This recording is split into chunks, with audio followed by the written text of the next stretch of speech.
हिंदवी स्वराज्याचे सरसंस्थापक छत्रपती शिवरायांना मानाचा मुजरा करतो। भारतीय राज्यघटनेचे शिल्पकार भारतरत्न डॉक्टर बाबासाहेब आंबेडकर यांना मानवंदना अर्पित करतो। त्या गुरुदेव शक्तीने या क्रांतीभूमीला क्रांतीचा संदेश दिला ते राष्ट्रसंत तुकडोजी महाराज यांच्या चरणी नमन करतो।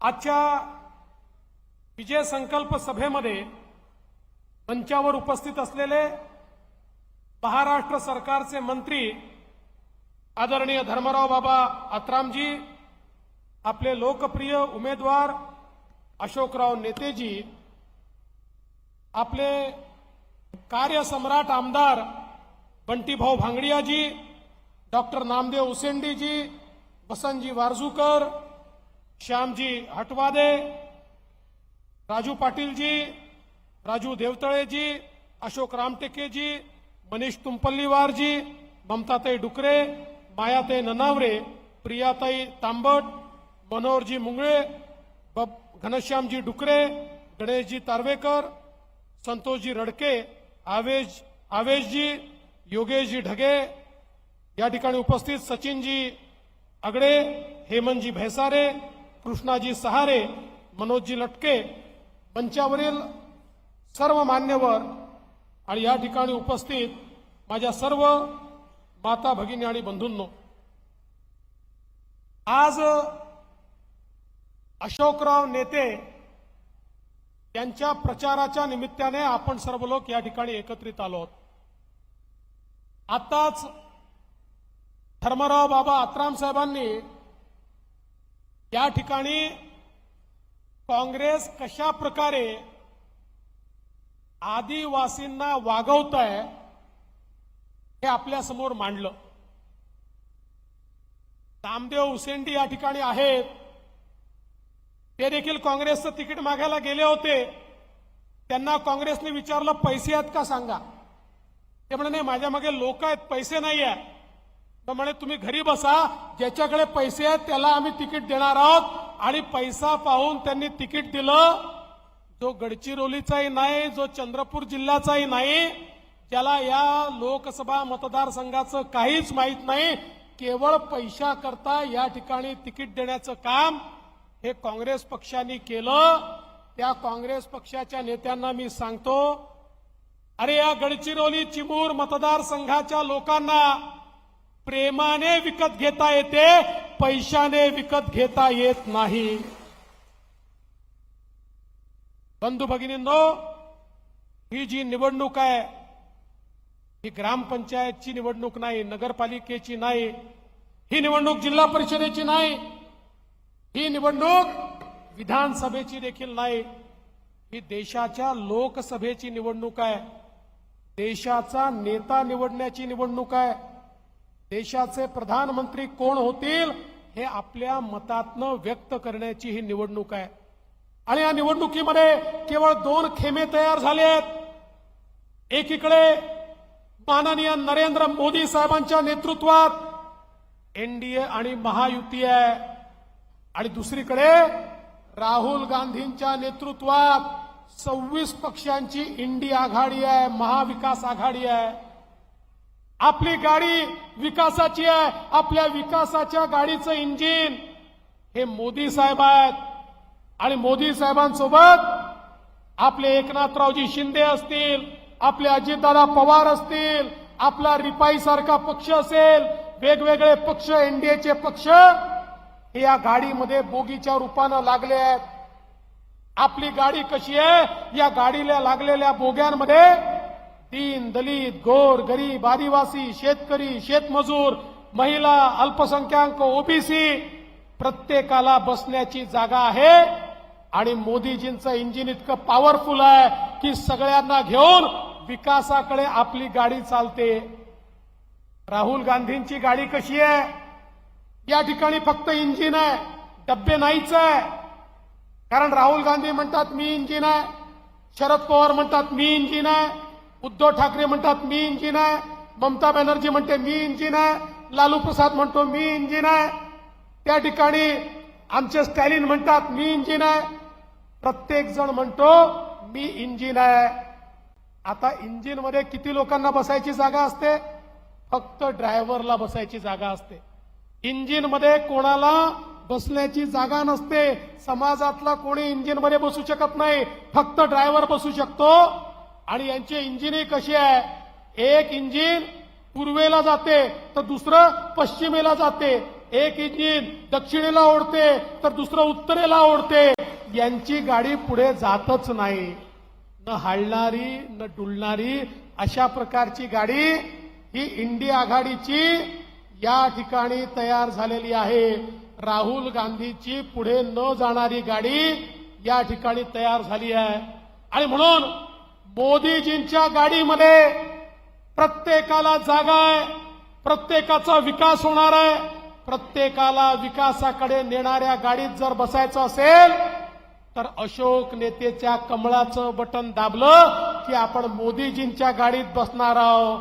आणि दुसरं कुठलं बटन दाबलं की फक्त इंजिन पाहायला मिळणार आहे, बसायला जागा मिळणार नाही. अशा प्रकारची परिस्थिती आज आपल्याला पाहायला मिळते आहे.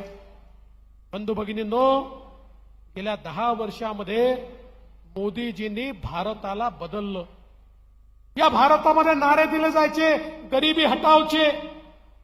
गरीब हटले पण गरिबी नाही हटली.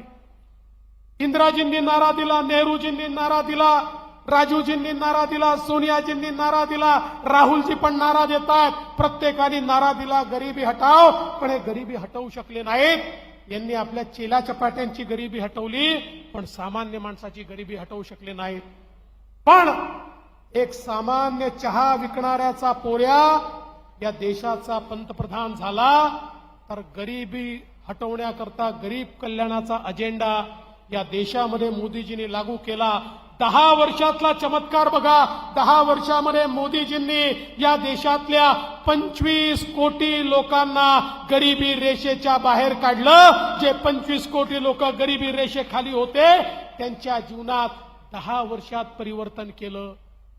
10 वर्षामध्ये 20 कोटी लोक जे झोपडीमध्ये राहायचे, जे कच्च्या घरामध्ये राहायचे, अशा 20 कोटी लोकांना मोदीजींनी पक्क घर दिलं.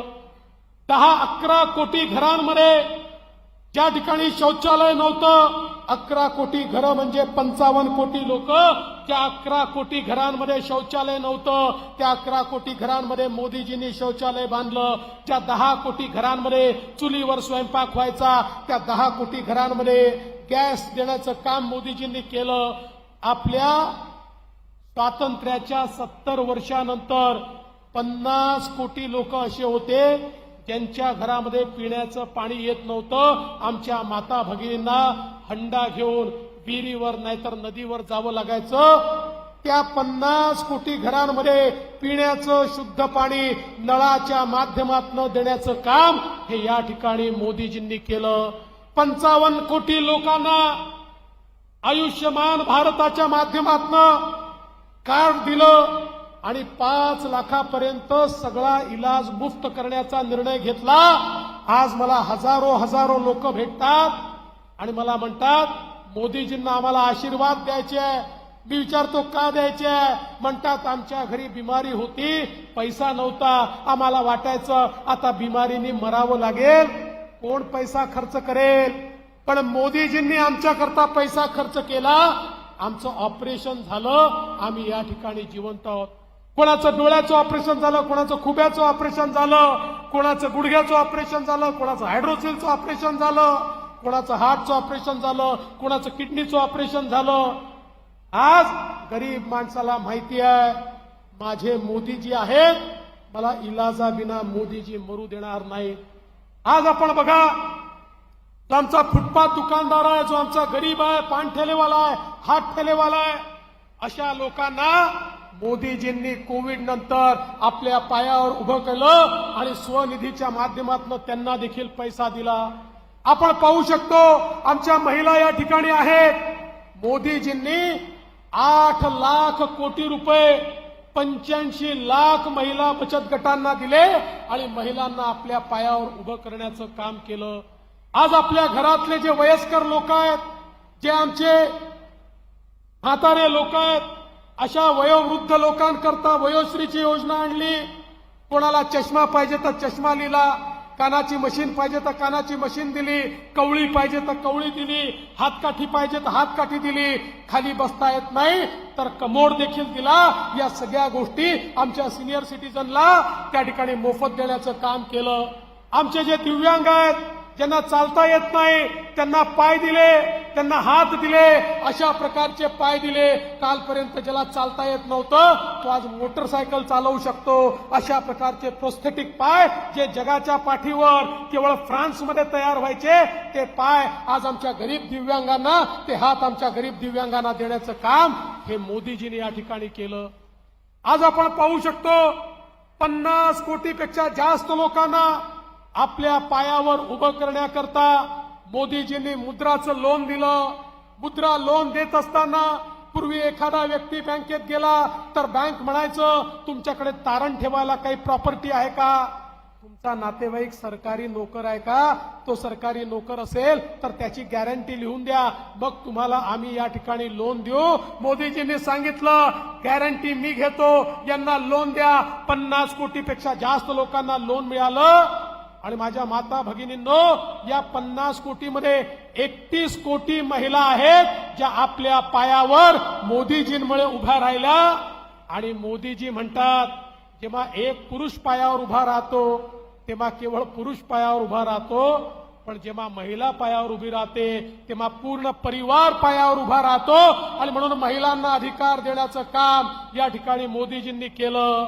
आणि बंटी भाऊ, आता आपल्या मंचावर महिला कमी दिसतायत, पण मोदीजींनी अशी व्यवस्था केली आहे, 2 वर्षानंतर अर्धा मंच महिलांना द्यावा लागेल. कारण मोदीजींनी सांगितलं 2026 नंतर आपल्या विधानसभेमध्येही 33% महिलांना आरक्षण आणि लोकसभेमध्येही 33% महिलांना आरक्षण. महिलांना आरक्षण देऊन विधानसभा आणि लोकसभेमध्ये पाठवणारे नेते आमचे मोदीजी आहेत. त्यामुळे प्रत्येकाचं कल्याण मोदीजींनी केलं.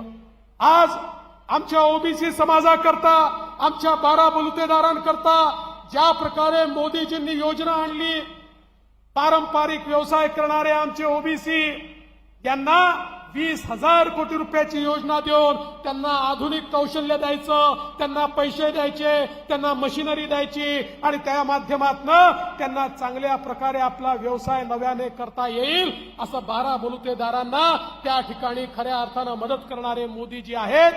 तर त्याचवेळी प्रधानमंत्री महोदयांनी आमच्या आदिवासी समाजाकरता 22,000 कोटी रुपयाची योजना आणली. आणि प्रत्येक आदिवासी पाड्यामध्ये, वाड्यामध्ये, वस्तीमध्ये मूलभूत सोयी पोचल्या पाहिजेत, रस्ते गेले पाहिजेत, पिण्याचं पाणी गेलं पाहिजे, इलेक्ट्रिसिटी गेली पाहिजे, त्या ठिकाणी रोजगाराची निर्मिती झाली पाहिजे. याकरता मोठ्या प्रमाणात काम त्या ठिकाणी केलं. आज आमच्या अनुसूचित जातीच्या युवकांकरता स्टँडअपची योजना आणली आणि देशभरातल्या सगळ्या बँकांना सांगितलं, तुमच्या जेवढ्या बँका आहेत, त्या बँकांच्या जेवढ्या ब्रँचेस आहेत, प्रत्येक ब्रँचमध्ये किमान 2 अनुसूचित जातीच्या दलित आमच्या मुलांना कर्ज द्यावं लागेल. आणि ते कर्ज तुम्ही देऊन त्यांना उद्योजक केलं नाही तर तुमचा लायसन्स रद्द होईल. आज देशभरामध्ये लाखो अनुसूचित जातीच्या मुलांना आपल्या पायावर उभं करण्याचं काम मोदीजींनी केलं. या देशामध्ये आमच्या शेतकऱ्यांकरता त्या ठिकाणी किसान सन्मान योजना आणली. त्या माध्यमातून 6,000 रुपये खात्यात येण्याचा निर्णय केला. आणि आपल्याही महाराष्ट्राच्या सरकारने सोबत 6,000 रुपये टाकण्याचा निर्णय केला. 12,000 रुपये आज आपण शेतकऱ्यांना देतोय. त्यांच्याही जीवनामध्ये परिवर्तन करण्याचं काम चाललंय. बंधू भगिनींनो, या देशामध्ये मोदीजींच्या माध्यमातून समाजाच्या प्रत्येक व्यक्तीला त्या ठिकाणी विकासाकडे नेण्याचं काम मोदीजींनी केलं. पण मोदीजी परवा नागपूरला आले होते आणि नागपूरच्या सभेमध्ये म्हणाले की तुम्हाला वाटत असेल गेल्या 10 वर्षात खूप काम झालं, पण मोदीजी म्हणाले पिछले 10 साल ये तो ट्रेलर था, पिक्चर अभी बाकी है. पुढच्या 5 वर्षामध्ये विकसित भारताकडे भारताला मी नेणार आहे. आज तुम्ही बघू शकता मोदीजींनी भारताची अर्थव्यवस्था मजबूत केली. 2013 साली इंटरनॅशनल मॉनिटरी फंडनी अहवाल दिला होता, देशामध्ये जगामध्ये 5 देश असे आहेत की जे देश दिवाळखोर होणार आहेत, जे देश या ठिकाणी कोलमडणार आहेत. आणि त्यांनी सांगितलं होतं या 5 देशामध्ये भारत आहे.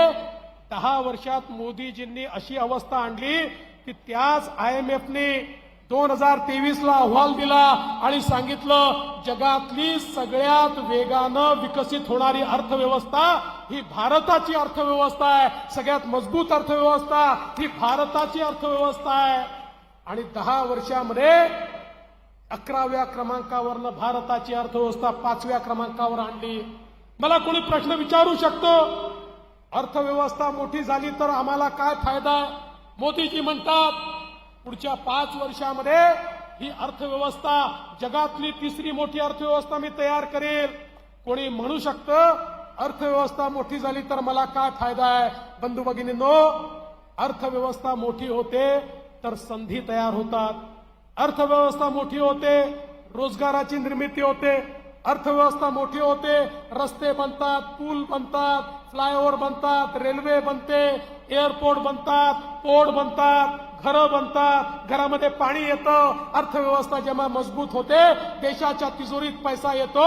गरीब कल्याणाच्या अजेंडा करता देशाचा पैसा त्या ठिकाणी कामी येतो. अर्थव्यवस्था जेव्हा मजबूत होते तेव्हा देशाचं संरक्षण हे अधिक मजबूतीनं करता येतं. अर्थव्यवस्था जेव्हा मजबूत होते त्यावेळेस गरीबाचं कल्याण, अरे आवाज वाढवू नका. अर्थव्यवस्था जेव्हा मजबूत होते तेव्हा गरीबाचं कल्याण हे आपल्याला या ठिकाणी करता येतं. अर्थव्यवस्था मजबूत होते तर शेवटच्या माणसाच्या जीवनामध्ये परिवर्तन करता येतं. आज तुम्ही बघा जगामध्ये ज्यांची अर्थव्यवस्था मजबूत आहे त्या देशांनी गरिबी संपवली. ज्यांची अर्थव्यवस्था मजबूत आहे त्यांनी बेरोजगारी संपवली. ज्यांची अर्थव्यवस्था मजबूत आहे त्यांच्याकडे वाकडी नजर करून कोणी पाहू शकत नाही. तशा प्रकारचा भारत हा माननीय मोदीजी तयार करतायत. बंधू भगिनींनो, हा नवीन भारत आहे, एक मजबूत भारत आहे, एक बलशाली भारत आहे, ज्या भारताकडे आता वाकडी नजर करून कोणी पाहू शकत नाही. आपण बघा एक काळ असा होता या भारतामध्ये शस्त्रास्त्र, तोफा, तोफेचे गोळे, जेट, पणडुब्बी सगळ्या गोष्टी परदेशातनं आयात कराव्या लागायच्या. 10 वर्षामध्ये मोदीजींनी आपल्याला संरक्षण क्षेत्रामध्ये इतकं मजबूत बनवलं. आता फायटर विमानं आपण तयार करतो, युद्ध नौका आपण तयार करतो, तोफा आपण तयार करतो. एवढंच नाही तर जगामध्ये जे केवळ अमेरिकेला आणि रशियाला जमलं, आता भारताने असं मिसाईल तयार केलं आहे की भारतातनं 7,000 किलोमीटर दूर कुठेही शत्रूचं ठाणं असेल तर भारतातनं ते मिसाईल आपण टाकतो आणि 7,000 किलोमीटर दूर शत्रूला पूर्णपणे नेस्तनाबूत करू शकतो. अशा प्रकारचं मिसाईल भारताने तयार केलं. आता भारताकडे वाकडी नजर करून अमेरिका पाहू शकत नाही, चीन पाहू शकत नाही, पाकिस्तान पाहू शकत नाही. आणि म्हणून मी तुम्हाला हे सांगण्याकरता आलोय, ही देशाची निवडणूक आहे. देशाच्या संरक्षणाकरता, देशाच्या विकासाकरता या ठिकाणी मोदीजींनी केलेलं काम आपण पाहतोय. आज जे इन्फ्रास्ट्रक्चरचं काम आपल्याकडे झालं, आज तुम्ही अशोक भाऊ जे रेल्वेचे मार्ग सांगितले, या ठिकाणी बंटी भाऊ तुम्ही जे रेल्वेचे मार्ग सांगितले, हे मार्ग का होऊ शकतात? आपल्याला आश्चर्य वाटेल, 1947 पासून 2014 पर्यंत किती मोठा काळ झाला, 70 वर्षाचा काळ. या सगळ्या काळामध्ये जेवढे रेल्वेचे कामं झाले, जेवढ्या रेल्वेच्या लाईनी टाकल्या, तेवढ्याच लाईनी 10 वर्षामध्ये मोदी सरकारने या ठिकाणी टाकल्या. म्हणजे 70 वर्षाचं काम आणि 10 वर्षाचं काम हे मोदीजींनी या ठिकाणी केलं. आणि म्हणून तुम्ही जेव्हा कामकापासनं रेल्वेची लाईन टाका म्हणता, एका दिवसामध्ये कॅबिनेटची मान्यता आम्ही देतो. याचं कारण काय आहे? आम्हाला माहिती आहे मोदी है तो मुमकिन है, मोदीजी आहे तर या ठिकाणी रेल्वेची लाईन ही निश्चितपणे येते. आज आपण पाहू शकतो गोसीखुर्द सारख्या धरणाला मोदीजींनी पैसे दिले. वर्षानुवर्ष हनुमानाच्या शेपटीसारखं जे काम संपत नव्हतं, 2025 मध्ये ते काम आपण संपवणार आहोत. आणि ज्या ठिकाणी पाणी जाऊ शकत नाही तिथेही आता पाणी बंटीजी तुमच्या नेतृत्वात आपण या ठिकाणी पोहोचवतो आहोत. प्रत्येकाला सुजलाम सुफलाम करण्याचं या ठिकाणी स्वप्न आपलं आहे. आज आपल्या नितीन गडकरी साहेबांच्या नेतृत्वात ज्या प्रकारचे रस्ते तयार झाले, नागपूरहून आम्ही कधी निघतो आणि कधी चिमूरला येतो, कधी भिशीला येतो समजत नाही. पूर्वी 2-2.5 तास लागायचे, आता 45 मिनिटात आम्ही पोहोचून जातो. अशा प्रकारचे रस्ते आज या ठिकाणी तयार झाले आहे. आणि पुढच्या काळामध्ये तर आपल्याला मी सांगू इच्छितो, आता रेल्वे मार्ग झाला, या ठिकाणी चांगले रस्ते झाले, गडचिरोलीमध्ये एअरपोर्ट आम्ही तयार करतोच आहे. पण आता एक नवीन अभ्यास आपण चालू केला. चिमूर, चामोर्शी या सगळ्या भागातनं आपल्याला नदीतनं जलमार्ग तयार करायचा आहे आणि तो थेट पोर्टपर्यंत न्यायचा आहे. त्या संदर्भात आता अभ्यास गट आपण नेमलेला आहे. अरे एक कमी कर बाबा, काय करतो तुझा बाई. अभ्यास गट आपण नेमलेला आहे आणि त्या अभ्यास गटाने प्राथमिकदृष्ट्या आपल्याला सांगितलं आहे की अशा प्रकारचा जलमार्ग आपल्याला तयार केला जाऊ शकतो, जो थेट काकीनाडाच्या पोर्टपर्यंत आपण नेऊ शकतो. म्हणजे पुढच्या काळामध्ये महत्वाचं स्थान कुठलं असणार आहे? आमचं चिमूर हे अत्यंत महत्वाचं स्थान होणार आहे. इथनं पोर्ट कनेक्टिव्हिटी तयार होणार आहे. मोठ्या प्रमाणात या ठिकाणी आपल्याला उद्योग आणि व्यवसाय मिळणार आहे. गडचिरोलीमध्ये जे लोह उद्योग आलेला आहे त्याचं ट्रान्सपोर्टेशन हे आमच्या चिमूरवरनं आम्हाला करता येणार आहे. अशा प्रकारची सगळी कामं ही आज आपण करू शकतो, कारण माननीय मोदीजी आपल्या पाठीशी आहेत. आणि म्हणून बंधू भगिनींनो, मी तुम्हाला एवढंच सांगण्याकरता आलो आहे, अशोक नेतेंसारखा एक सामान्य घरचा व्यक्ती आज या ठिकाणी खासदार म्हणून आपल्या समोर उभा आहे. अशोकरावांनी आणि मी विधानसभेमध्ये एकत्रित काम केलंय. अशोक नेते हा व्यासंगी आहे, हा अभ्यासू आहे.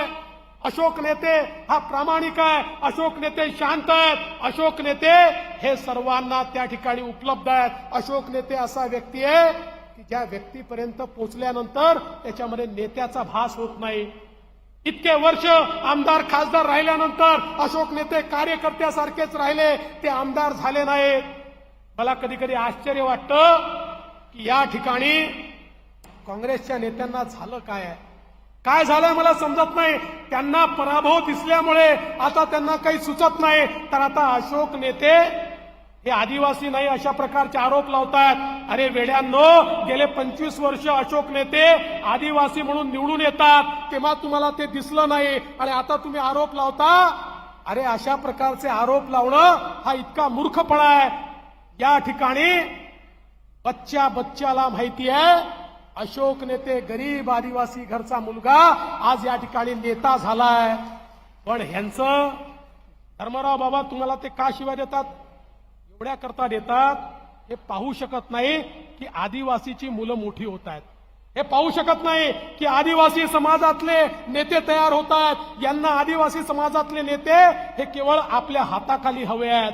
यांना त्यांना नेता होऊ द्यायचं नाहीये. त्यांना एवढंच पाहिजे की आम्ही तुम्हाला बनवतो, आमच्या हाताखाली चपराशासारखे वागा, अशा प्रकारची यांची मानसिकता आहे. आणि म्हणून त्याच मानसिकतेतून धर्मराव बाबांसारख्या ज्या व्यक्तीने इतके वर्ष नेतृत्व केलं आणि इतका विकास केला, त्या बाबांवर देखील आरोप लावण्याचं काम यांनी केलं आहे. मी तर विनंती करतो, आज आदिवासी समाजाने यांना धडा शिकवला पाहिजे आणि खऱ्या अर्थानं अशा प्रकारे आदिवासींना वागणूक देण्याचं काम जो काँग्रेस पक्ष करतो त्याला घरी बसवण्याचं काम हे या ठिकाणी जनतेने केलं पाहिजे.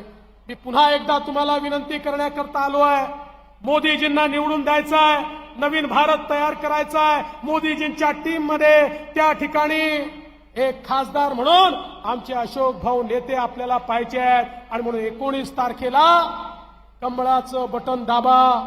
कमळाचं बटन दाबलं की मत अशोक भाऊंना, कमळाचं बटन दाबलं की मत मोदीजींना, आणि कमळाचं बटन दाबलं की शॉक काँग्रेसला शॉक द्या आणि आपल्या अशोक भाऊंना मत द्या. एवढीच विनंती करतो आणि माझं बोलणं संपवतो. धन्यवाद. जय हिंद, जय भारत.